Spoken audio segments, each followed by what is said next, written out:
শিশুরা যারা আমাদের বিভিন্ন পরীক্ষা আমরা অ্যারেঞ্জ করি, যেরকম ম্যাথ কম্পিটিশন বা ড্রয়িং কম্পিটিশন, এরকম বিভিন্ন কম্পিটিশনের যে প্রাইজ রয়েছে সেগুলোই তাদের আজকে দেব। সুতরাং আজকের দিনটা আমাদের সবার কাছে একটা আনন্দের দিন, কারণ আজকের দিনে এরা অনেক কিছু অ্যাচিভ করেছে। পুরস্কার পাওয়াটা বড় কথা না, বড় কথা হচ্ছে কতটা শিখলো, সেই জাজমেন্টটা। পুরস্কার হচ্ছে কি তাদেরকে আরো একটু এনকারেজ করা, তাই না?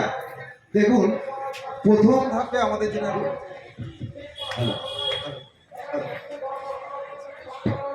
হ্যালো হ্যালো আমাদের এই প্রোগ্রামটা করতে করতে আমরা এবছর যেটা করেছি আর গত বছর যেটা করেছিলাম, গত বছরে এরকম হয়েছিল যে ফাইনালের রেজাল্টটা আমরা একটা ন্যাশনাল টিভি চ্যানেলে পাবলিশ করেছিলাম, যেটা প্রত্যেক বাবা মার একটা গর্ব থাকে যে আমার সন্তানের রেজাল্টও যাতে আমি টিভিতে দেখতে পারি। সেটা যে কোনো অ্যাক্টিভিটিতেই হতে পারে।